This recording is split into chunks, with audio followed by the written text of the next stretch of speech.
This is the BiggerPockets Podcast, show 357. You're listening to BiggerPockets Radio, simplifying real estate for investors large and small. If you're here looking to learn about real estate investing without all the hype, you're in the right place. Stay tuned and be sure to join the millions of others who have benefited from BiggerPockets.com, your home for real estate investing online. Hey, what's going on, everyone? This is Brandon Turner, host of the BiggerPockets Podcast, here with my co-host, Mr. David Green. What's up, David? Not much, dude. I had a great day yesterday. Got a lot of sunshine and some exercise out here in California. Oh, yeah. Did you run like 5 miles? I ran 5 miles after a workout. It was really good. And then today, during our recording, I got a message about a new flip deal. So I think I'm going to have 3 under contract by the end of today, most likely. So that's a really good day. And we had an amazing interview today with a very successful real estate investor. We did, yeah. Our guest today is a YouTube star, so to speak, Kevin from Meet Kevin. A lot of you guys have seen his YouTube videos. He's very, very popular. All his videos get hundreds of thousands of views, sometimes millions. And he's just a bright, articulate, smart dude that can really like shares a ton of information about real estate investing, getting started, and all that good stuff. We have a great conversation about all sorts of stuff. I mean, everything from like why he actually doesn't like cash flow. He actually says that. I don't really like cash flow. He goes into that. He goes into something he calls wedge properties. He goes into kind of his portfolio, like why he's not trying to be the next Grant Cardone. And it's really a phenomenal discussion. I think you guys are going to get a lot out of. So stay tuned for all of that today. And yeah, I mean, that's what we got going. So before we get any further, though, let's get to today's quick tip. So today's quick tip is very simple. Meet Kevin.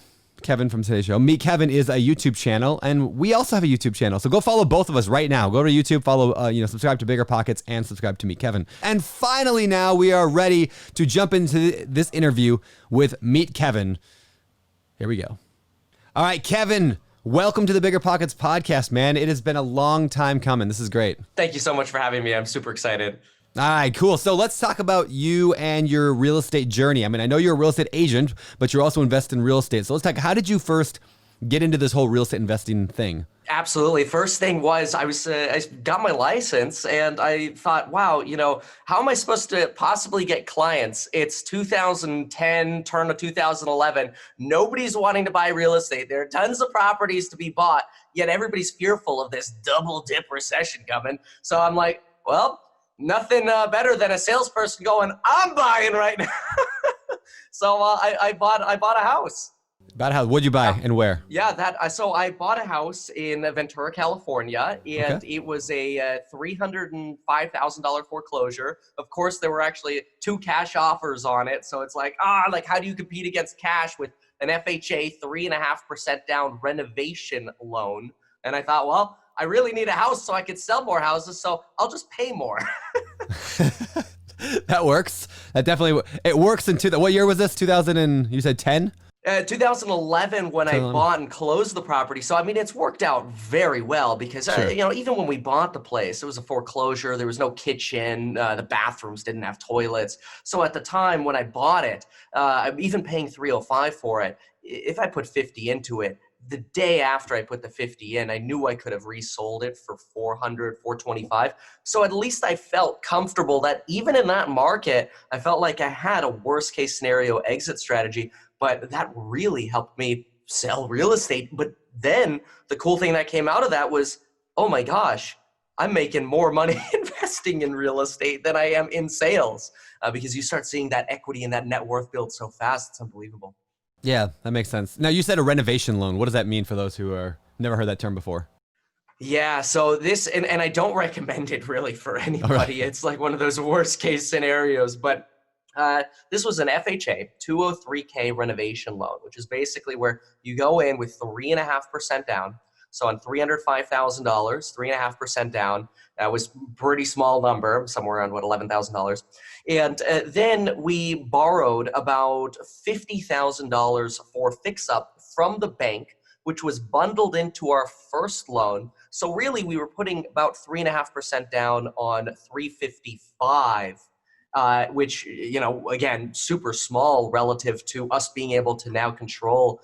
And that's my girlfriend at the time, Lauren, and we bought this. We each put together like our $8,000 that we had. But, for us to be able to control going from literally, Jamba Juice and Red Robin employees to brand new real estate agent and being able to control $750,000 property that we could fix up and have equity in, we're just like, wow, day one, our net worth goes from, $8,000 to like more than, $75,000 after I fix up. It's like, whoa. So that excitement really helped me sell real estate, because people like, they meet me at an open house and they go, oh, Kevin, what do you think about the market? Everybody wanted to know about the market. They're like, what do you think about the double dip recession? And, I studied as much as I could about the market, but when I was talking to people, the biggest thing that people related to was, wow, you're an agent and you're buying right now. Yeah. So why did you say you don't think the renovation loan, you don't recommend it? Because I have my own reasons for why it's good and bad, but what's the downsides? Yeah, so the downside is, of that $50,000 we borrowed, probably at least eight of that went to HUD consultants and extra bank fees, which is really frustrating because it's expensive, but cost of doing business. So I can't really complain because it got us in. But the process is also a bit of a pain in the butt, because they really want you to have a contractor that goes in there and does, let's say, the kitchen. Then the HUD consultant comes and says, okay, kitchen's done. Then the bank gives you, more money. They give you like an initial draw, and then they'll give you the additional draws after you do work. But the problem is, most of your handy folk, the drywallers, the electricians, the contractors, they finish the job. They ain't putting bread on the table if they're not getting paid that day. We actually sort of hacked it. And the way we did it is, because it was a good deal, which I always recommend trying to find those below market value deals. I went to a client, my first client ever, whom I sold a 6-unit apartment building for. He said, hey, now that I sold this property, I have extra money. I go, I happen to need money. Could you lend me 20 grand? And he put a second on the property because he saw the equity. He walked the property. He saw all our building materials there. He saw the struggle we were having with the bank. And he goes, I'll lend you 20 grand. So we used that 20 to do a bunch of work, get reimbursed from the bank. Do a bunch of work, get reimbursed from the bank. That made the whole renovation process way easier. But to do it legit, tough. Yeah. I've never done personally a 203K. I've done an FHA, but not a 203K, except for I was the contractor on a 203K back in the day, like years ago, and it was hell. It was my best friend at the time. Adam was trying to buy a house, and he was going to do a 203K. It took like 9 months to get through all the paperwork and the hell and the to get paid from the bank. For me, it was like insane. And if you crazy. Don't have like a best friend contractor, it ain't happening. So because you need the contractor to like bear all the pain, basically, like the amount of paperwork you need. Look, not saying it's not terrible. If you get a good, like a smoking hot deal, it's the only way you can do it. Hey, you know what? It's a tool, but if you can avoid it at all costs, please. Yeah. It's what I think a good use for that is. It's I'm not saying it's easy or not hell, but if you can buy the duplex, triplex, or fourplex, you can also do the FHA 203K loan with that. So potentially you buy that fourplex, get the 203K, remodel the whole thing. It's hell to go through, but at the end of the day, you could be into a fourplex that cash flows like an ATM machine for 3.5% down total. So that I think it's awesome. It's just it's hard to get through. I generally, and that's a really good point. What's so wonderful about what you said there is, I think you're drawing a clear distinction, and it's so important because I think people on YouTube and on the internet, a lot of people, they're looking to get started, and they believe that, okay, you know what, I'm gonna start getting passive income tomorrow. And as if it's not going to take any work or effort or time to build a net worth to actually get there. And doing what you said, sometimes when you get started trying to build that passive income, you have to go through a little bit of work. Imagine that. People are like, oh, well, Kevin, you have to deal with fixing up your rental properties or re-renting them when they come vacant. It just happens to also pay very well. So it's worth it. Not saying it's no work, but it's worth it. I'm so glad we started off with this topic because just yesterday I'm a real estate agent just like you are, Kevin, and also an investor.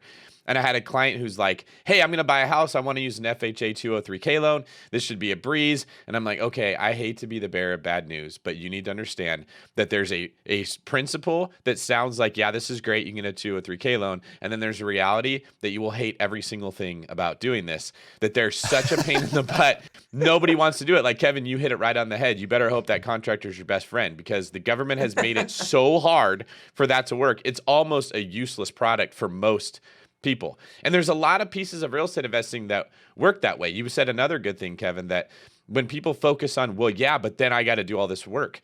That's why there's an opportunity there. Because if there wasn't work involved, somebody else would have bought it before you even found out about it. That when you get a deal, you are literally getting a problem. You're getting somebody else's problem that they don't want to solve. And if you're the person that can solve it, then you get the fruits of your labor. And you really have to just accept that that is what you're doing. You get results in the gym because you work out. You get a paycheck from work because you bring them value. You make money through real estate because you do the same thing.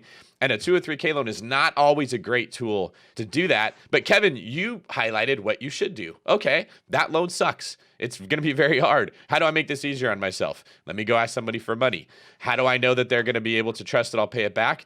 I'll put a second mortgage on my house so they'll get a lien on my property. You took all the tools that Brandon and I are talking about and you creatively used them in the situation to make this happen. Then you got the bug. You're like, this is great. I don't have to work at Jamba Juice anymore. I can actually have a job where I wear a tie. Tell me more about it. So what I want to know is, did you become an agent because the real estate investing bug caught you and you fell in love with real estate, or was it the other way around? Yeah, I mean, honestly, what you just said there is so on point. First of all, I actually took out a notepad and I wrote down, you get a deal, you get somebody else's problem. That is so understated. Now, you're going to get very well compensated for it often, especially you get a good below market value deal in real estate. But that's so great because it sets the expectation a lot more properly. And yeah, I became a real estate agent first. And the problem that I had was, at 19, 18, 19, it's hard to convince people to use you as an agent. Yeah. But for some weird reason, when you at 19 buy real estate, now people are like, this guy's 19 and he's buying. Look at the whiz kid. Yeah. I got to work with this guy. You know what I mean? And I mean, so it ended up just paying dividends, not only by being a good deal, but also, in my opinion, if somebody's a salesperson of something, they better freaking own and invest in what they're doing. I heard, sometimes I hear real estate agents, they go, yeah.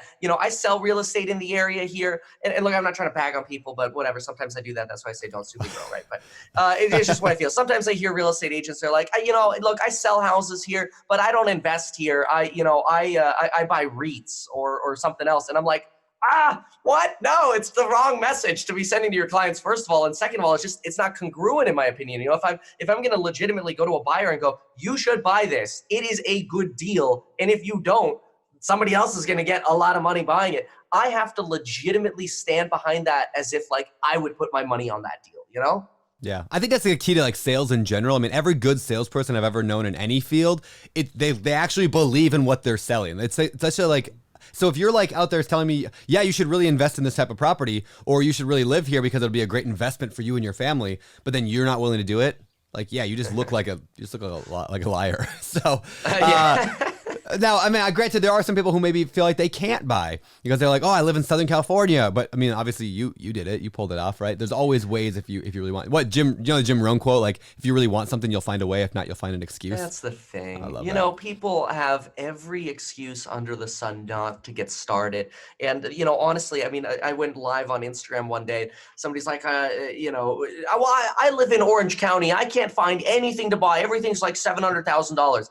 I pull up, here I've got my iPhone on Instagram. I pull up my laptop, I go on Zillow. I go, show me everything that's a townhouse or a condo under $400,000 in Orange County. Wow, here are 50 hits. All right, let's go through these. Oh, wow, here's one that says it's a fixer-upper. Why don't we set up a showing for that one? Oh, wow, and it's a 2-bedroom, it's a 3-bedroom. You can house hack it. There are ways to solve your problems, people. Yeah. Because what you're realizing is, what he's saying is, there's nothing that doesn't require work that's underneath $700,000. There's nothing easy that's under $700,000, right? That's exactly what you pointed out. Yeah, that was good. They all come with problems, right? Yeah. Everything that's under 700 is a problem, and I'm not willing to inherit that. Yeah, I always like to push people a little bit too when they say they can't find any deals. I always ask them 3 questions, right? How many offers did you make this week? How many deals did you analyze? And how many leads came across your desk? Because if you can't find deals, it means you're not doing one of those 3 things, or you're not doing those 3 things. And every time, I mean, I've never had somebody say, answer any of those with anything other than 0. Every time it's well, none. I'm like, okay, well now you know what your problem is. Let's just How are you going to get leads across your desk? Oh, go to Zillow and sort by cheapest or recently reduced, or like there's so many ways to do this. It's a lot easier to sit on the couch and watch The Bachelor than it is to sit and actually invest in real estate. And so that's what people do. They sit on their couch. Golly, you're so right about that. And I think really one of the biggest things that stops people, it's almost the easiest thing to solve, is get pre-approved. Yeah. You know, just by the nature of picking up the phone and getting pre-approved, you now have a lender telling you, you know what, we should really work to pay off this car, and then you can afford this kind of property. Yeah. Now you get motivated. Come on, you know? Yeah. I think too many people are like, oh, well, I don't want to have my credit run because it might drop my score by 6 points. I'm like, ah! So let me chime in on that, because, dude, Kevin, you're speaking my language. This is the frustration of every real estate agent, right? The first thing is your credit will drop. It will come right back in like a month or two. It's a temporary hit. The other thing is, if you get your credit run, you have a 30-day window to continue to run it from other banks, and it won't go down anymore, because after the fair credit stuff happened after the last crash, the government changed the standards of how credit is run so that you can get multiple quotes and don't get ripped off. The third point is, I tell my clients this all the time. Getting a pre-approval is not just something you have to do to be able to buy a house, although it usually is if you're using a loan. It's like going to the doctor and getting your blood work back. And they say, here's the deal. Here's where your cholesterol is. Here is where your A1C count is. Here's where your protein count is. We need to make these adjustments to make you healthier. Well, your pre-approval is a form of paperwork that you look at and say, oh, if I pay this off, I can borrow more money. I didn't even realize that my debt was this high on this interest rate. All that I have to do is move this thing around and I can get a better rate. And it empowers you now to have a plan to go forward. And like you said, Kevin, it motivates you. I think the reason people really don't want to get pre-approved is the same reason guys don't like to go to the doctor, is we don't want to hear, oh, there's a problem. You have something that you have to do. But it's so important, because once you see that, it impacts you emotionally, and then you start to take action. And that's what we can all agree here. Taking action is actually what's going to build you wealth and to help you grow. Now, Kevin, you're a unique person. I know you have a YouTube channel that is massive. You're known as a real estate educator. You're very young. You give really good advice. I've listened to you on YouTube before. I think you have really good stuff. As far as being an agent, because we actually have a lot of agents that listen to this podcast, and we have a lot of people that work with real estate agents as well. Give me some insight into what you've learned being a real estate agent, similar to me, that you didn't know before when you were just an investor. What's some things in the industry that you see that give you an advantage because you work selling real estate for a living that might benefit people who want to get into investing? Oh, wow. That's a really good question. It's one that I would say, and okay, so we'll go down this rabbit because this is a big pet peeve of mine for investors. Most of the time, when people become investors, they start investing in real estate, they turn into like Draculas. I'm an investor, and everybody around them, bow down to me. It's honestly, people for some reason become mean and aggressive sometimes when they're investors, and they don't treat agents well, escrow well, lenders well, electricians, plumbers well. Everybody, they're the king of the universe is their own impression. And that may be true, because investors create a lot of business for a lot of people. But what I found being an agent, so to answer your question, what I found being an agent is, as an agent, my relationship with the other agents is what gets me deals, not because somehow I'm getting these pocket deals, but because when I call an agent, I don't even necessarily have to know them, but I call an agent and I say, hey, you've got, and I just did this year, so I put my money where my mouth is. This guy's got, he put a listing on the market from out of the area, great deal, put it on the market for $650,000. I looked at the thing, I go, this place needs $10,000 worth of work, and it's going to be worth $775,000. And so I called him and find out, okay, hey, I talked to him, build some rapport. Wow, it sounds like you got a great listing here. Tell me a little bit, what are the seller's motivations? And by getting to know him and talk to him and building a relationship, building rapport with him, I'm able to go from not knowing him, coming in as an agent, like, hey, we're colleagues here. Like, tell me what's going on with the sellers? What's going on with these other offers? What are the problems? Why haven't you guys picked an offer yet if you have 10 offers? Oh, because of this, because of this, because of this. Well, what if I was able to make you an offer that checked off all these boxes? Would you be able to sign off an offer, tomorrow? And that's how I got a deal.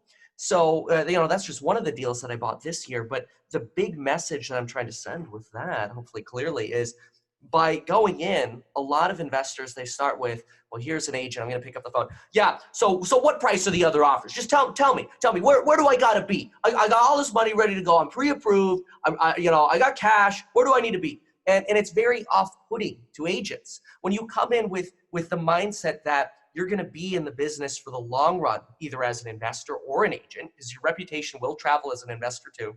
And you treat people like they're going to be there for a while. Let's work with people like they're people. You'll actually end up getting more information, which will lead you to getting deals. That's awesome. Work with people like they're people. There's a tweetable quote right there. All right, I want to go back to your story a little bit. So you got that first deal, that first house. How did you get into actually your first, like other than your first investment? Let's talk through that. Wow. Yeah. So my first investment, so we closed on this deal. We fixed it up. A lot of people are fearful of putting less than 20% down because of mortgage insurance. And they think this is the end of the world, which, oftentimes when you do the math of mortgage insurance, it's really the difference of getting like a 4% rate to like a 4.75. It ain't that big of a deal. Like it doesn't change your life that much, especially if you're getting a good deal. But we did have mortgage insurance, and we also wanted to pay this $20,000 back that we had borrowed. So what we did is, after we fixed up the property, hey, and this is a method you folks have heard from before, we did a cash out refinance, and we were able to refinance to a conventional loan, 20% down essentially because of the equity we had in it. We were able to take some cash out as well. We got rid of our mortgage insurance. The rate stayed about the same. It didn't matter too much to us. So the payment went up a little bit, $300-$400, the payment went up. But we now had extra cash available to consider going shopping. And so I remember the next year, or the beginning of the next year, we finished that renovation somewhere around August, November. We finished that renovation. And I remember January, I was passing out flyers and I was thinking to myself, I got to find a deal. Like I got to find a fixer. I was almost sort of driving for dollars. I just wanted to put that energy out there. I think I had just seen the movie The Secret, and I'm like, okay, if I put the energy out, I will get a deal. That's kind of what I thought. So I just had no idea where it was going to come from. And I was holding an open house and in a neighborhood that I would gladly invest in. Which I always recommend, go work in the areas where you want to invest. Anyway, I'm holding an open house, and the neighbor across the street walks in and says, hey, would it be weird to have 2 for sale signs on the same street? and me as an agent, I'm like, ding, ding, ding, ding, ding, like, oh, no, tell me more. Anyway, long and short of it, I visit her house, and I see her house, and I asked her what she wanted for the property. And I go, oh, gee, what if I told you I had a buyer, and that's how we got into our first investment property. Which what was crazy about that was it goes sort of back to this relationship world and how small our investing communities can really be. I brought Lauren by, my girlfriend at the time, now my wife, to look at the property. Lauren gets out of her car, walks up the driveway. I'm at the top of the driveway with the seller, and the seller's like, oh my gosh, Lauren. And Lauren's like, oh my gosh, Mary. Like they knew each other. I'm like, oh my gosh. Oh, that's funny. Now that's imagine funny. If they hated each other. That wouldn't work well. Oh, Lauren. Ugh. Yeah. Why'd you bring her around? Yeah, good thing. So it was a single family house. How much was this thing?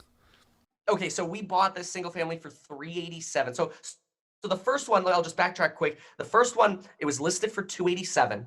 We knew there were 2 cash offers. I go, the only thing I can compete on is paying more, which remember, when people are flipping, the person who can always pay more than a flipper is the person who's going to rent out the property. And then the only person who's going to pay more than that is the person who's going to buy it, live in it, and fix it up. But that's a small percentage of people, right? Usually it's a big gap. The home buyers, they don't want the fixers. Anyway, so bought it for $305. We paid more.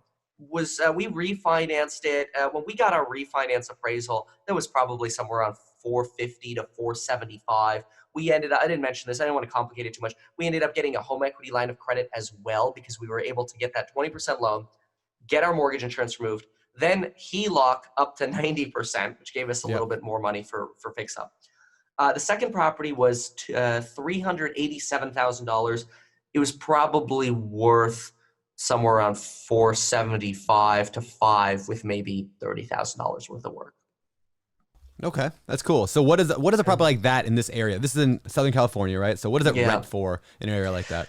Yeah, so when we first rented that property out, we probably rented it for somewhere around 24, 25. Now it rents for 29. So rents have moved a little bit, but usually these deals, the only way they cash flow, and this is the case for a lot of areas of the United States, though a lot of rules don't work out here because each market is kind of their own. Most of the time, something like this, if you put 25% down on a good deal, 25% down should be somewhere around $200-$300 a month cash flow. So you're not really, getting rich off cash flow. You're really making your money on the equity play of building your net worth, acquiring these fixer-uppers. Yeah. I mean, that just shows that there's different strategies for different areas, right? So you just like absolutely. In that area. And the other thing too that I personally like is just this year, for example. And obviously, as I've gotten better at this, the deals have gotten better. But this year, I closed 3 purchases. One of them was $450, worth $6. One with about 50. All of them about the first 2 about $50,000 worth of work. So $450 needs $50,000 worth of work. It's worth $6. That's maybe $100, $200 a month cash flow after vacancy repairs, PITI, everything. And there's $100,000 of equity in that deal. Another property, $465, worth $615, and then that $650 worth $775. That one only needing about $15,000 worth of work I talked about. So to me, I look at these 3 deals. I go, I just essentially increased my net worth $300,000, and I paid $0 in taxes on that. And because I'm a real estate investor, which anybody can do this when they own real estate, I'll never pay taxes on that, because if I go to sell, I'll exchange. And one day after I exchange my way and the government says, oh, Kevin, you doing an exchange? No worries. Catch us later on the taxes. And I do that over and over again. One day I'll have, $9 million, $10 million, $20 million worth of capital gains that I'm supposed to pay the government.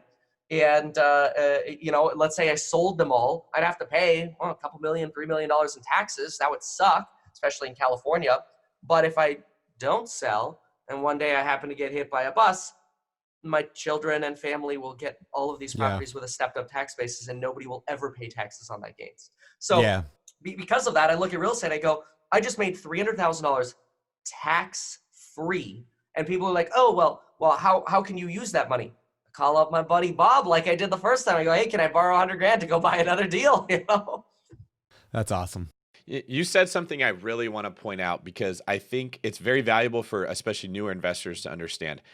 When everybody starts off, they have a perspective of how real estate works, and that it's usually cash flow is the reason that we do this. And there's many reasons that that's the case, especially just when you think about, we came out of last recession, a lot of people lost real estate because they didn't make sure it cash flow, they couldn't hold it. So cash flow took this elevated position of the reason why you should invest in real estate. But when you talk to people who have actually done it, cash flow is usually the least important thing they care about. I tell people, cash flow does not make you money. Cash flow is a defensive tool. It keeps you from losing a property. You're not going to make a lot of money. Are you writing that down too? Yeah. This is funny. All right. He's going to have all these YouTube videos over the next couple of weeks of like no, I mean, cash flow is defensive. Funny. Yeah. I mean, that's a brilliant line there, because people think that, okay, I'm going to buy real estate and I'm going to sit on the beach in Tahiti and drink Mai Tais all day long. But to me, and this is a challenge I always pose to first-time investors, I go, ask yourself this. If you had a $0 net worth and you had no assets, how hard is it to create passive income? You have to go work. It's hard. If somebody now, just to show the difference of net worth and cash flow here, if somebody now gave you $20 million of property with $20 million worth of debt and 0 cash flow. So literally, you're in the same place. The person that has no assets, no debt, no nothing, right? 0 net worth, compared to somebody who has $20 million in properties, $20 million in debt, and 0 cash flow. They're technically on paper, net the same place. But what's going to happen next year? This guy with $20 million in property is going to have paid down $500,000 of principal. They're going to have appreciation. They're going to have tax benefits, the tax benefits, the yin yang. And if they raise the rent on $20 million of real estate, boom, there's a lot of cash flow real fast. So it goes to show that the challenge isn't let me get cash flow now. To me, it starts with, let's get some net worth going first and some tools that are going to build us that net worth, and then use and cash single family real estate, it's somewhat easy and simple to build net worth. You buy it for less than what it's worth, and it's valued based on comparable sales, right? So sometimes just buying an ugly house and making it a pretty house is all you had to do to build equity in the property, even if you didn't build cash flow. But that starts to build your net worth. And that's because single family real estate is not intended. It wasn't built for the purpose of cash flow. That's not why it exists. It was built for someone to live in it. We've Jimmy rigged it to make it work that way. What is intended for cash flow is multifamily property. Apartment complexes are designed to produce cash flow, and they're valued based on how much cash flow they produce. Like the metric that you use to make it worth more is literally to make it a more profitable business. So if you understand that, it becomes very simple that you start off buying single family rentals, not for cash flow, but to build equity. You then exchange that equity into multifamily properties later, which is designed for cash flow. And it's a very simple process if you start with the end and work backwards. And you're pointing out something I'm so glad you are, because I usually feel like I'm banging this drum and nobody's listening to me. They just don't want to hear it, right? Like, oh, you have all these properties, you're making so much money. I'm like, I'm really not. There's stuff that goes wrong all the time. You get this many single family houses, you got to pay people to help you manage them. You're constantly dealing with paper cut after paper cut. It's really annoying. However, you're building this snowball of equity that someday in one fell swoop, I'll sell them all. I'll go 1031 into, a handful of properties that cash flow really good. Most of my problems will be gone and I'll have cash flow. But my house is bought my cash flow, as opposed to the money that I saved up buying my cash flow, which is much slower. Bingo. It's funny you say that, because that's literally, people hear, I'm just going to say it. People hear Grant Cardone all the time say, oh, single family, don't buy that, only buy multifamily. He made almost $11 million on a single family, which he was then able to take that $11 million in gains. And, I'm not sure this is the case, but it's presumed this was 1031 exchanged into $50 million worth of multifamily real estate in Florida. So take $11 million in gains in California, boom, here's your cash flow in Florida. One thing I do want to point out too on cash flow is a lot of people, at least, or people in their earning years, cash flow could actually be a little bit painful, because you do get taxed as ordinary income on that, which is, it's kind of frustrating, especially out here in California. You're paying like 45-50% of taxes. It sucks. Yeah, it's true. But here's the point we have to be careful to make sure we say is that, like, we're not saying, none of us are saying go buy a bad deal that you lose money every single month on just because you want a chance at equity, right? So I've known people who are just like, I unless you're rich. I know a guy in Southern California who came to me and wanted to buy a deal, and it was like going to rent for $2,100 a month. His mortgage payment was going to be like $3,000 a month. And he's like, should I buy this deal? Yeah, no. And normally I'd say no, but this guy makes millions of dollars a year in income from his business. So I'm like, okay, fine. Of all the people I know, if you're going to gamble on appreciation and you really believe in this property and that it's going to go up, fine. You're the guy that maybe could do it, right? Because you can handle it. But nobody else, and that's where it's just like knowing yourself, knowing what you are capable of, what you can handle. Like, I don't care about I would buy a property in Maui. Like, I live in Maui, Hawaii, right? So I'd buy a property here and break even all day long. Why? Because I can afford it. And it's got to be actual break even. I'm not talking about mortgage, same as my, my rent, but like actual got to break even. Fine, whatever. If I hold it for 20 years, the thing's going to be worth way more and my loan's going to be paid way less. And I'm going to have a massive net worth from it that then I can dump into multifamily. So again, bingo. Yeah. Cool. Well, another thing that's so interesting, just to kind of cap that, because what you just said there is so perfect. It's like, build that net worth. And even in an expensive area like Hawaii, you're buying there because your income can support it. B, the numbers make sense to where your repairs and vacancies are covered by the rent with everything else. But another thing to know is when people get started, you want to go start in multifamily, 35% down, because we said here, the banks and multifamily being designed for cash flow, the banks are going to require that cash flow. And how do they get that? Out here, I go run the numbers on a multifamily deal. I got to put sometimes 45 to 50% down for the bank to be satisfied with the cash flow. At single family, it's like, sure, you put 3% down. Are you really going to be expecting cash flow right now? Yep. Yeah.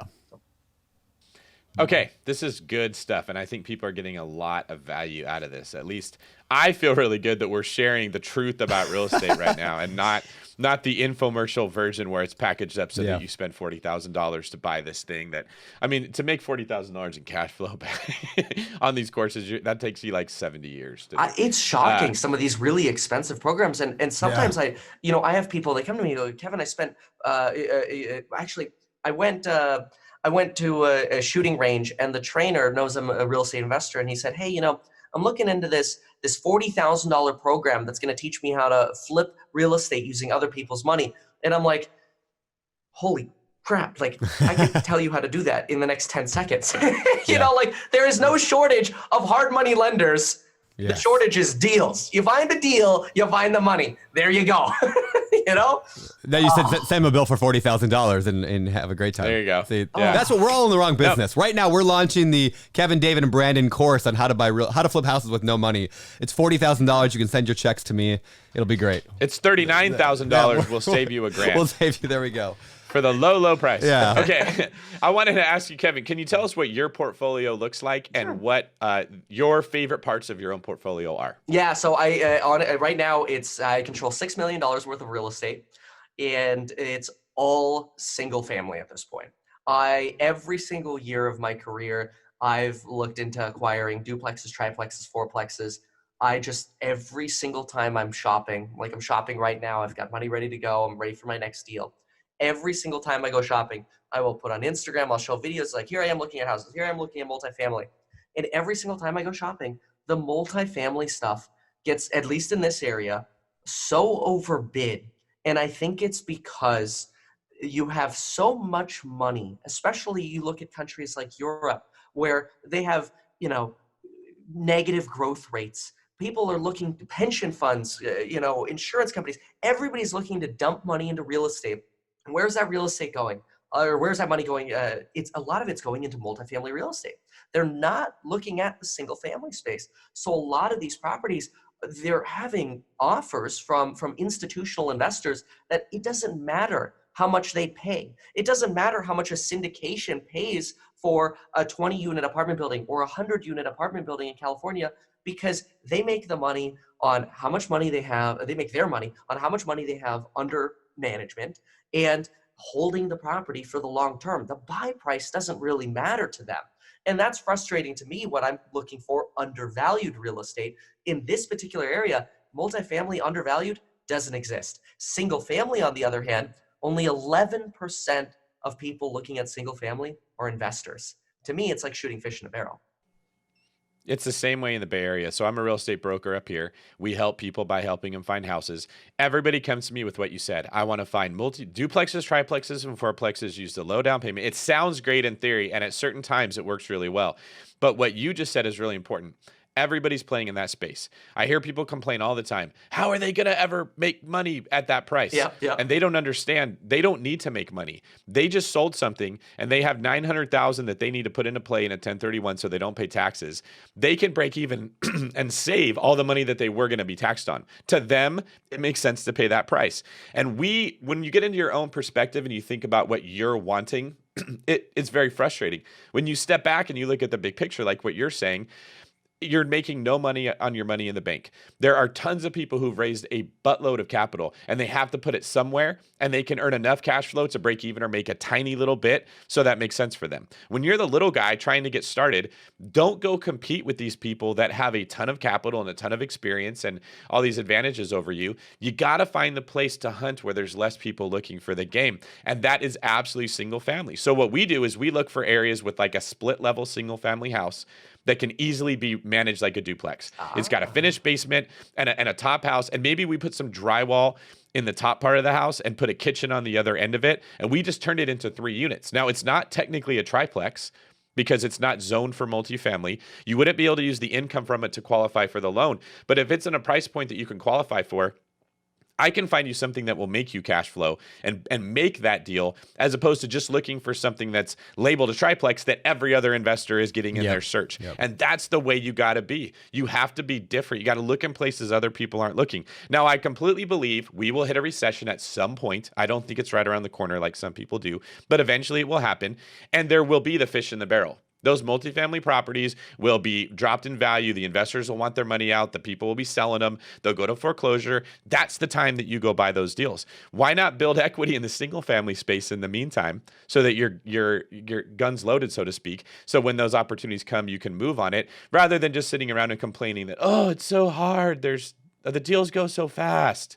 That's a really, really good thing you just said there, is find a way in your space to, make your deals work. And in your area, that might be taking that single family and, maybe you're Airbnb-ing out the basement, or, what we're seeing a lot of, especially now with the new ADU laws, people are buying, fixer upper in our area, Midtown Ventura homes. These are like these little 1920s, 30s bungalows that have larger yards. And they go, let's convert the garage into a legal ADU now. Boom, there's our cash flow, and what a great way to get started. There's so many opportunities for people to get started. And really, things become a lot easier when you own your first place, Yeah, so much easier. So you just got to get started somewhere. So how does somebody who's just getting started, I mean, how are you finding deals in a competitive market, in a expensive market? How do you find deals, and how do you recommend newbies listen to this, get started?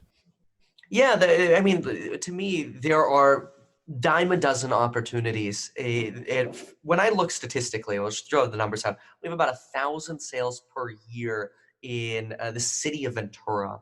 And of those 1,000, I'd probably say about 10% need work and are fixers. And maybe about half of those are good deals, like great deals. So I just took 1,000 to 100 to 50. And now if I divide that 50 by 12, I get one deal a week that hits the market. That's very, very good and juicy. So for me, every single week, there is an opportunity that hits the market that I could be writing an offer on, that I go, if I just get one a year, I'm doing really, really well. And there aren't that many people competing against me in a smaller city like Ventura. I mean, Ventura has 100,000 people, but the problem is most of the people in the real estate competition space, 89% of them, based on kind of what I see out here and stats that I can read online or research, 89% of them, the average home buyers, they're not looking at these fixers, these deal a week that comes up. They're not looking at those. And these are MLS deals. I'm not even talking about doing anything like driving for dollars or the other ways that you can find deals. Just straight up deals that hit the MLS, being fast on them, being pre-approved, being ready to go, and seeing value where other people don't see it. Those come up easily once a week. And again, so 89%, your home buyers, they don't care about them because the carpet's stinky. It's, got a little bit of mildew in the bathtub or whatever. They don't care. Then you're against the flippers, which just pay a little bit more than the flippers if you're going to rent it out or live there, and you win. So, I mean, if you're doing the burst strategy, like, you can pay more than what the flippers are. So this is what I always say. If there's somebody in your market flipping houses, anybody, if there's flipping going on, you can get into rental properties, because if the flippers can do it, you can do it as well. Almost entirely, you can find a deal to buy, rehab, rent, refinance, repeat. You can find those deals if the flippers are doing it, if they are, and they're everywhere. And so people just love to have these limited beliefs of like, oh, I can't do that in my market. It doesn't work here. No, it's just an excuse. What you said is so brilliant. Literally, first of all, you said two great things. One, if the flippers are doing it, you can do it. And the second thing you said is, everywhere has a flipper.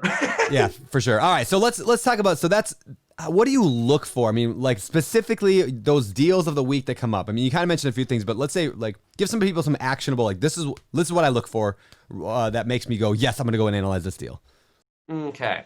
All right. So first thing, and let's see if I can pull something up here. The first thing that I like to do when I look for deals is, usually it's got to be new. I've seen all the old stuff already, and a lot of the old things, the older listings, I've already tried to lowball. Occasionally, I keep them on a list. I try to lowball them again. I keep a dialogue going with the agent. That's usually the easiest way for me to do it.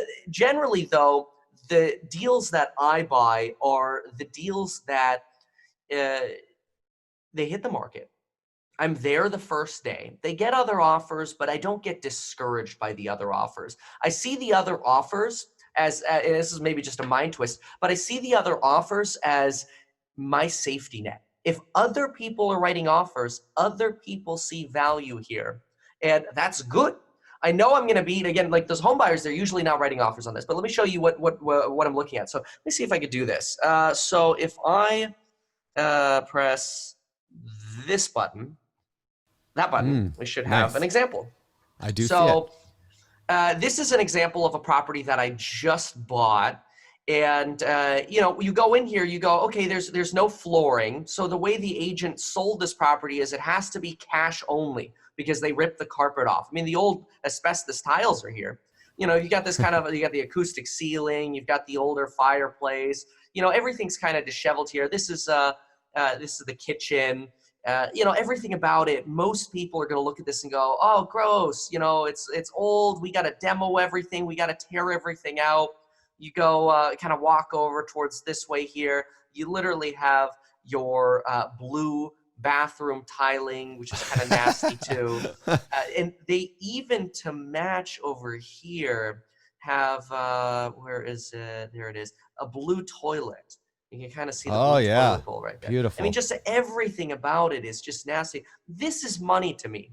And the reason it is because this place we bought for $465,000. We're going to put about $45,000 into it. And that's scraping the ceilings, flooring, removing the wallpaper, painting it, new light fixtures, outlets, door handles, a couple new vanities. We're going to glaze the tiles in the bathroom, refloor. And then, 40 will be gone after we repaint. We'll actually keep the kitchen cabinets and we'll repaint these instead. Because initially people look at this and they go, ew, gross, look, they're terrible. I look at this, I go, this is hardwood. This is nice quality stuff ready to go. As long as it's not water damaged or broken or whatever, I can make this work. Over here, for example, we cut in a range. So we put a little 18-inch cabinet here and cut in a range right here. So now I've got my oven and my cooktop and I'm ready to go. So, that's the kind of stuff I look for. When I see that, I go, I can play that game all day long. I'll keep doing that. So and maybe it's just because a lot of people go in there and they go, well, I'm going to have to spend $150,000 on it. I look at it and go, I only need to spend $40 on it. What are you talking about? Yeah. Well, you're buying a problem. And the problem is it's ugly. Yeah. Right? That's it. It's not a horrible whose house problem. Are you saying it's ugly? Yeah.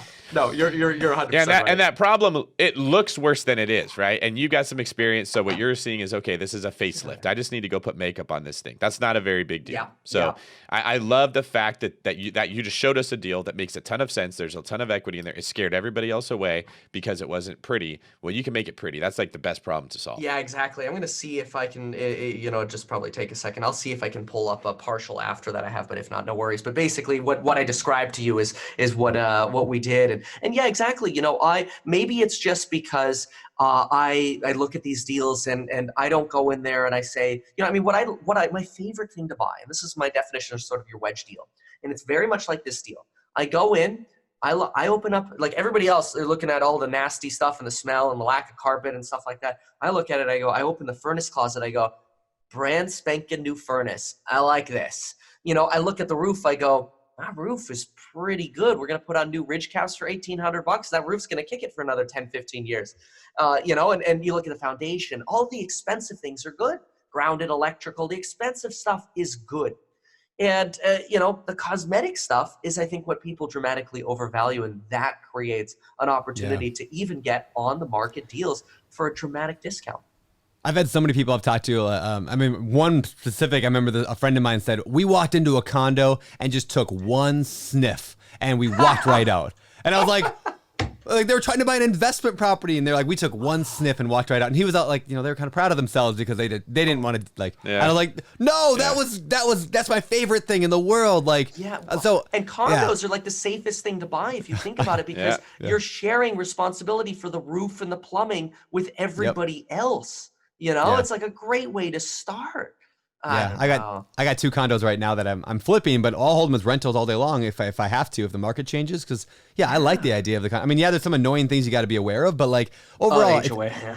The HOA is primarily. So here's my question for you real quick. Oh, by the way, that's the partially finished. It's looking awesome. This is partially. So you can see these are the same exact cabinets. We did a gas line here, so I have a patch I had to do. I just quickly wanted to show you, this is just a quick little shot of what that kitchen looks like now, where we painted the cabinets, this gray, we put the hardware in, you can see the stainless appliances, the quartz countertop, new faucet, new sink. So this, all of a sudden, you get a regular home buyer that walks into this, they're like, whoa, where do I sign up? I like this. you know? That's awesome. And of course, if people are listening to this right now, you should go and check out our YouTube page and see what Kevin's got shown here, like the before and after. It's pretty remarkable. So BiggerPockets, or YouTube.com/BiggerPockets, you'll see some stuff there. And of course, I mean, obviously follow Kevin as well on YouTube. What are you at? Meet Kevin on YouTube, right? Meet Kevin. Yep. All right. So here's a question for you. How does a new investor know? Like you and I look at that property, the one that you just kind of walked through the Matterport there, right? You and I look at that, and David, and we're like, oh yeah, Jimmy, great. We'll paint the cabinets here, like the flooring, whatever. We'll cover them with this. Like, it's not a scary thing. But how does a newbie know something is cosmetic and not a scary thing, or this is a tremendous rehab that they should not get into because it's like it's gonna be a money pit? That's a great question. Really, and this is the first thing that everybody should do is buy something to live in. And when they buy something to live in, they start understanding, wow, these houses, they're really just, especially if it needs work and you start doing some work yourself. When you start doing things like, I'm going to put on paint, I'm going to do a little bit of, drywall, maybe I'm going to have an electrician show me how and teach me how to change an outlet safely. All of a sudden, and that's exactly what I did when I started. My first deals, I did the drywall. I scraped the old tiles off the floor. I scraped the ceiling. I paint, whatever it took, I did it. And what it taught me was something that I thought, especially at 19 years old, was an invaluable lesson that, wow, these houses are really just toothpicks and paper. It's not that complicated to deal with the cosmetics. But what it also showed me is if you don't properly inspect the systems, those could be a lot more expensive. So by doing it, by owning the first property and surrounding myself, this is probably the more applicable for everybody who doesn't have the time to do the work, by surrounding yourself with professionals who know, now you protect yourself. So you go into a house that needs work. You say, you know what, I'll do some paint. I'll try drywall. I'll try some of these things. But now you bring in your real estate agent who also invests. What's going to happen? Your real estate agent's going to tell you, well, I invest in this neighborhood. And Kevin, you know what? We need to make sure that we scope the plumbing lines, not just from the outside to the street, but the inside as well, because these cast iron drains rot out. Maybe they've been replaced, maybe not. Let's look at that and see what our exposure is there. That's where you learn a lot really fast for free, basically, because your agent's getting paid by the seller. And then guess what? You do a home inspector, and the home inspector goes, you know what? This electrical thing over here, this is a little janky. Okay, you call an electrician. The electrician comes over, and even if you had to pay him, people are so fearful, like, oh, well, no electrician is coming to talk to me. Have you tried this? You pick up the phone, go, hey, electrician, I've got some, I need an electrician for about 30 minutes next week. I'm willing to pay $150 just for a site consult on a property. I'll pay you right there on the spot, $150 if you could walk a property with me. I guarantee you they'll be there because it's like 4 times their hourly rate, right? So they're there, and now, wow, oh, I've seen these panels before. You know what? These houses, they're actually wired pretty well, but we should change out the panel. This is really just an $1,800 problem for you. Wow, cool, thanks. I knew nothing about electrical. Now I quantified it with a number. It's $1,800. Does that still make sense to my deal? So the two things, one, get into, be willing to do some stuff yourself and learn and be exposed. Because if you walk in, you see stinky asbestos and lead and mold and all this, you're going to be fearful unless you're willing to try to expose yourself to understanding what does it actually take to deal with this and solve it. Second thing, surround yourself with professionals, because you'd be surprised how much you can learn for a very little price. Yeah, that is so good. Really, really good. All right, so this deal that we're talking about here can really kind of be, like, we always do a segment of the show called a deal deep dive. And really this is kind of it. Like it's what did you, how did you buy it? You bought this MLS, right? Yeah. So that you bought this property, you already told us what you paid for it. You kind of walked us through all that. I mean, what's the long-term plan with it? Like, where are you headed with it? You just gonna hold it on as a rental? Exactly. So this property, if I don't refinance, because we bought it so far below market value with 25% down, this property will cash flow probably somewhere around $700. But I actually, like I said earlier in the segment, I don't want the cash flow. I could easily, do a YouTube video or whatever. Oh, look at all this cash flow, even after, $200 for repairs and vacancy or whatever, and management expense, this, that, and all the other, the PITI, all this stuff. Look at all this cash flow just because I got a good deal, $700 a month. Wow, cool. I can spend it on whatever I want. I don't really like that because it's a lot of taxable income for me, and I don't want that right now. So for me, this deal, usually I probably only refinance deals like 30% of the time, but this particular deal, because it does have so much sort of on the bone, I'll refinance it and probably pull out cash to where the cash flow is closer to $200, maybe $100 after repairs and vacancy and all of that. So I'll be able to take out a little bit of cash, and then I'll just go shopping for another deal. The plan is, because I've renovated, because I know how old the systems are and the quality of the property and the quality of the cosmetic remodel that we did, I look at it and go, I don't mind holding on to this for the 27 and a half years. I don't plan to sell it. Mostly, I don't want, look, I'm a realtor, but I always say I sell real estate, but I don't sell real estate because I hate paying other realtors. So, even though I can represent myself, I just don't want to pay the closing cost. So I'll keep it for 27 and a half years. In the meantime, as values go up, I can pull seconds on it if I need to. I don't want to over leverage though. I want to be safe, and I'll go shopping for other deals. Usually for a portfolio wise, I don't like to be any more than like 60% debt overall, the whole portfolio. And right now I'm below that. So I don't mind doing some refinancing. Okay. That's great. Great. So where do you see yourself out in the future? Like, where's the next 5-10 years look like for Kevin? It's funny because I think our society says that, so there's a society-driven Kevin, and then there's like the Kevin, you should do this. And so society-driven Kevin says, I got a 10X, I got to do a syndication of single-family wedge deals, meet Kevin Capital. I'm going to go out there and have, a big team with 20 employees, and we're going to have a startup. We're all going to start in a living room, and then we'll be out in a warehouse somewhere or whatever. And, everybody's hunting for deals and helping people. We'll pay more than Open Door and Redfin Now or whatever, and just go crank it. There's that side, which is, I say that's the society driven because it's always like, oh, you're 10X, 10X, 10X. But then I also come from a place of having been a licensed contractor, having had 15 to 18 employees at one time, feeling that stress, seeing how little time I actually got to enjoy myself, my family, my children, money. Like, that's a problem.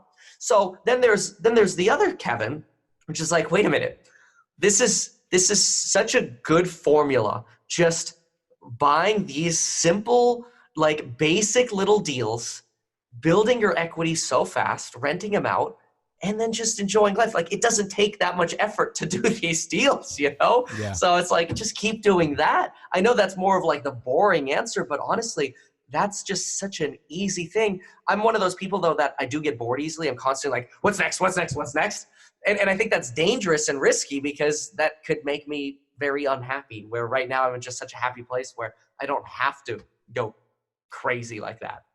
Yeah, that's a great answer. Yeah, I struggle with that as well. It's like part of me says, well, I should just relax and hang out and enjoy my time. And then I'm like, no, I got to go bigger and bigger and bigger. What made a big impact on me was Tim Ferriss said, I think it was when he was on our podcast, but also just on his own show, what if it was easy? So the question I've been asking myself all the time is, how can I get that thing that like the growth of a big company and an equity, Brandon Capital, how do I do that, but not have to do the 50, 60 hours of hard work, the Grant Cardone hustle thing? And that's a hard question to answer, but that's what I'm exploring and trying to figure out right now is how do you do that?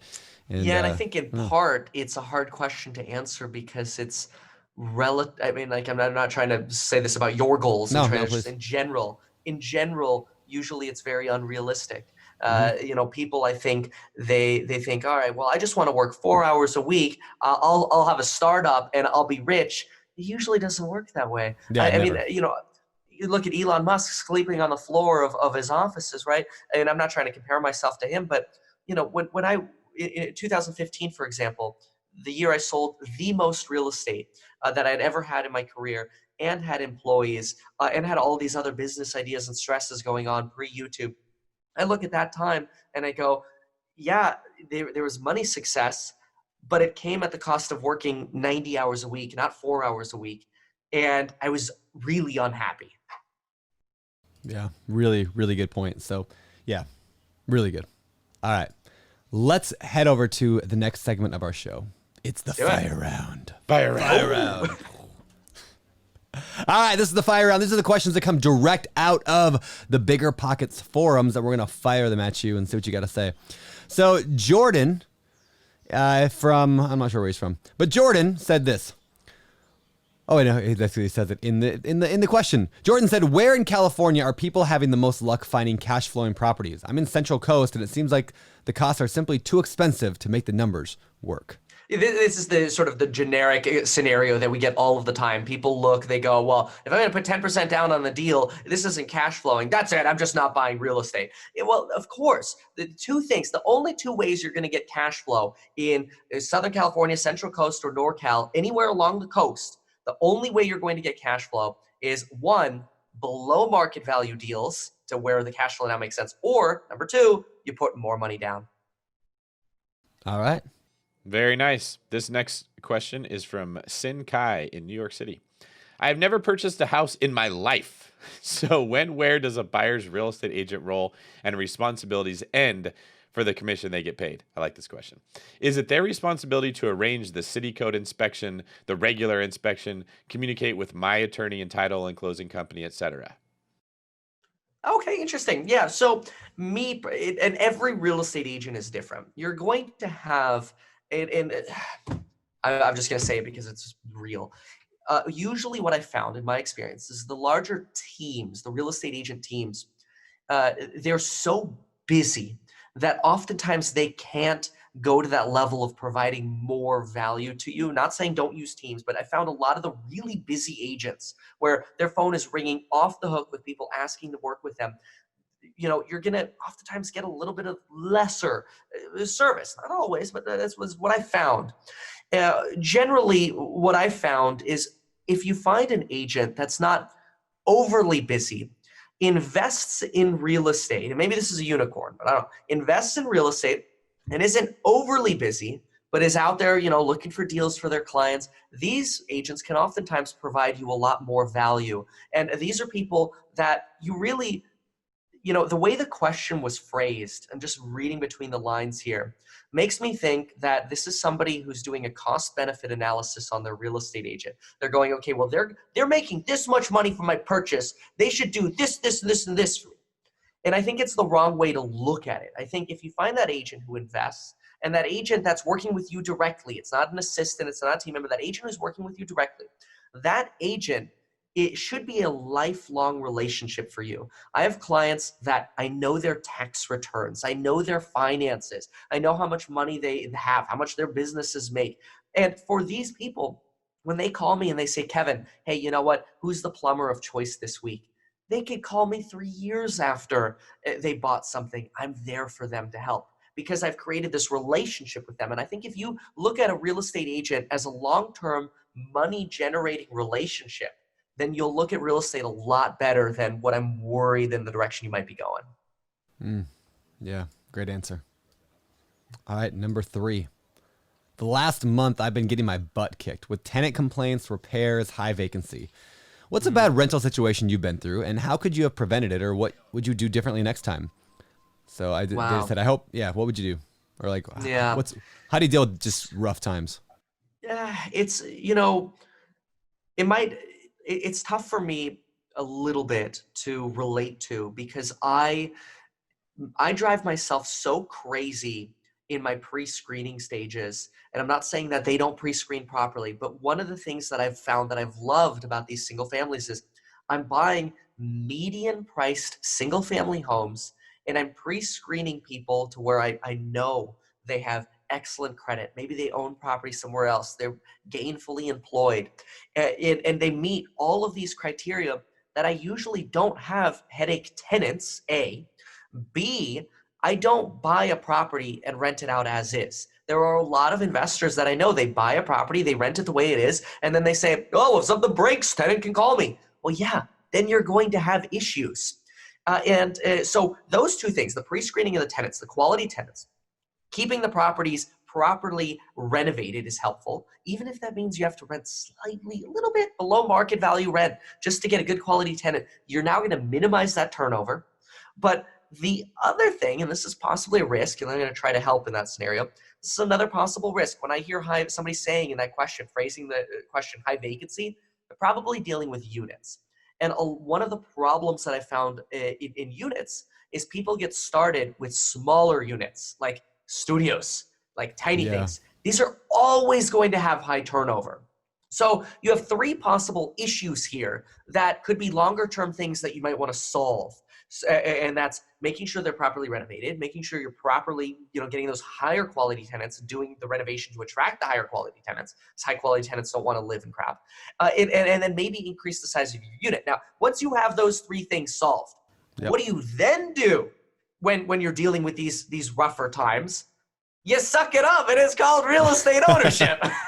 I'm sorry, it is what it is. You get in there and you fix the problem. Look, I've got an insurance claim on a property going on right now. I didn't want to have to crater a hole into a property to replace the sewer line, but guess what? It's an insurance claim. I'm getting all new stuff out of it. I'm getting, $35,000 worth of value paid for by the insurance company, which is spectacular. But yeah, guess what? It's a pain in the butt. I have to go over there and make sure they have the faucet I bought on Amazon, which I usually don't recommend getting faucets on Amazon, but it's a special circumstance.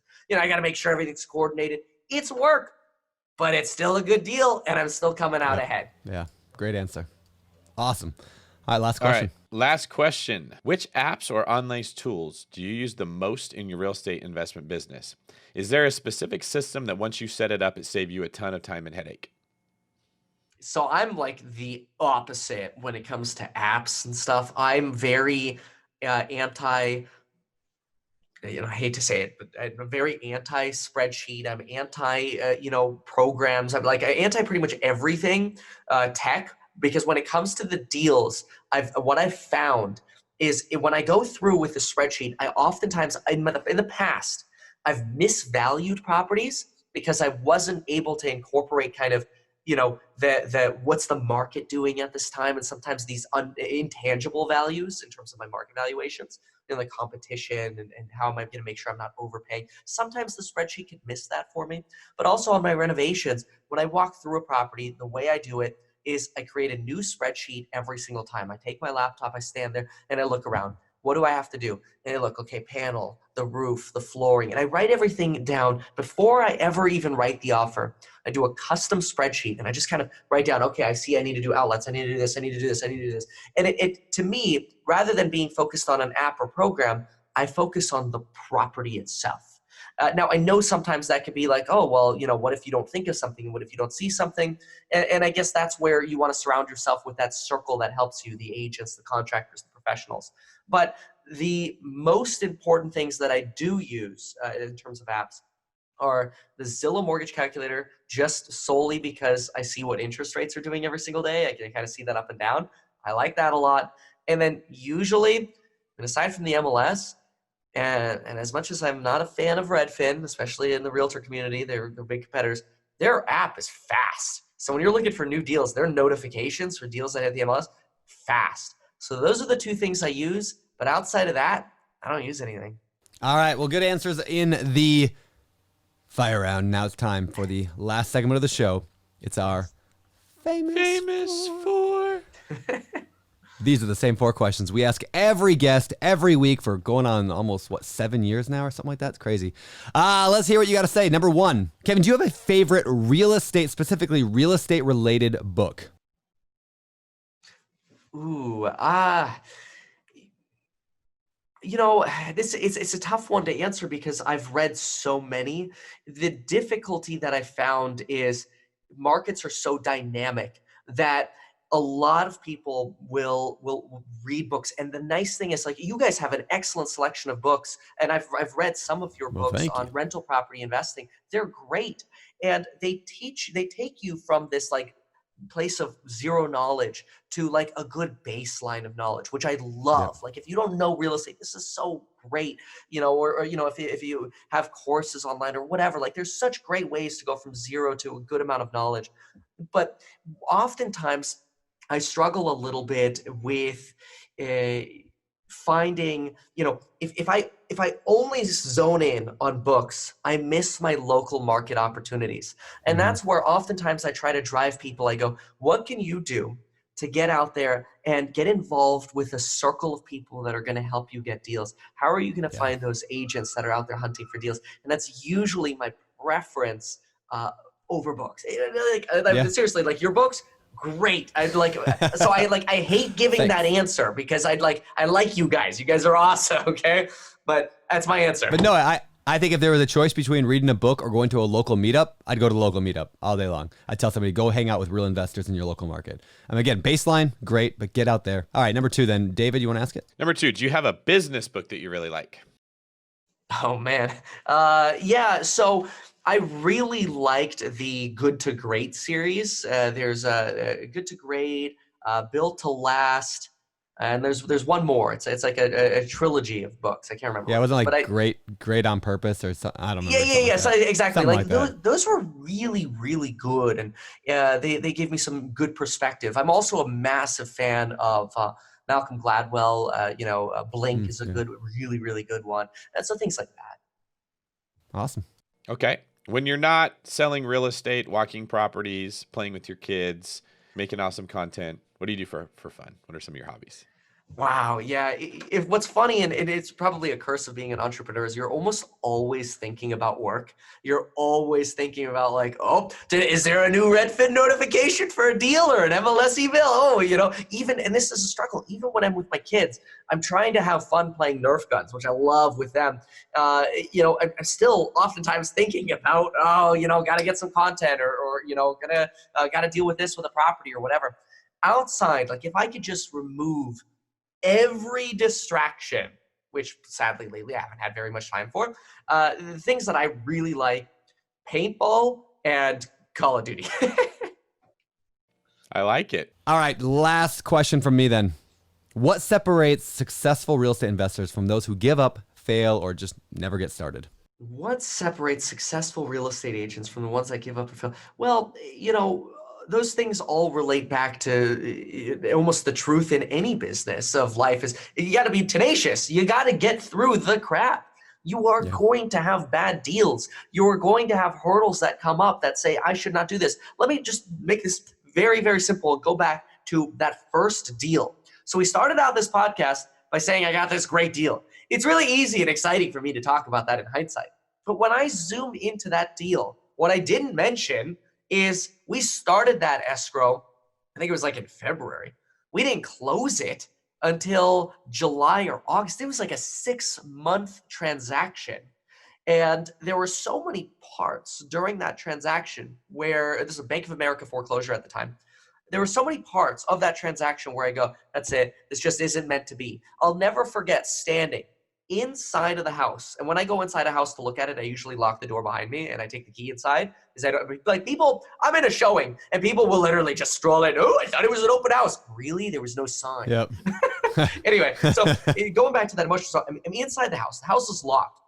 And the seller, Bank of America, is like, the deal's done. We've had it with you guys. This is only 2 months in. We're done. We're canceling. That's it. They put it back on the market. It's active. I'm in the house at the time. I was doing inspections and meeting a kitchen contractor to work on some proposals. And so we're in there doing our due diligence, and the deal's canceled. The other agent's freaking out, and they're like, "That's it. It's over." At the same time, I'm in there.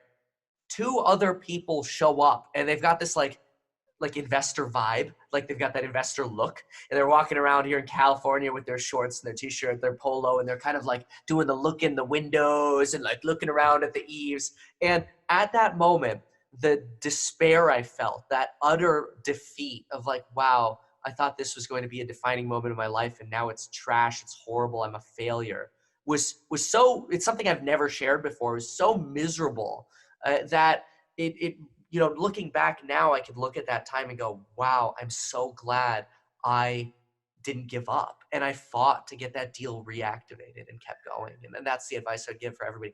Don't give up. Even if you fail, don't give up. The beautiful thing about America is I could go bankrupt and I wouldn't give up. Yeah. I would get an FHA loan in 2 or 4 years and I'd start over and do it all again. Yeah, awesome advice, dude. Well, this has been fantastic. Thank you for joining us today. Actually, I don't want to take David's last question. David, you always worry about that, Brandon. You go. I know, ahead, man. Nope, I'm not doing it. I'm not doing it. All right, take it. Kevin. Where can people find out more about you? Yeah, meet Kevin on YouTube or Instagram at Meet Kevin, and I'm around. I try to post daily. We'll see.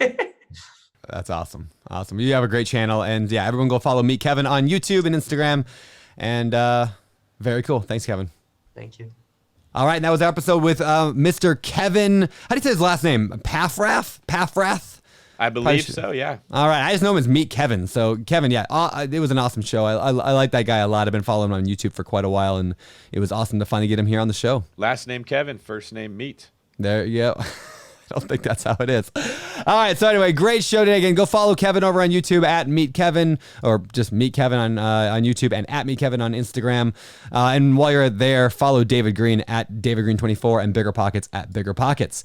All right, well, that's all I got today. I'm going to go get out of here. David, we're supposed to be closing on a 168-unit mobile home park portfolio today. I'm just waiting for that email or call to come in, so we'll see. I'm on pins and needles. Just another day in the life of my buddy Brandon Turner. Just another day. Yeah, we'll see. So anyway, thanks, buddy. Well, thank you. This is David Green for Brandon, the Condo Desperado Turner, signing off.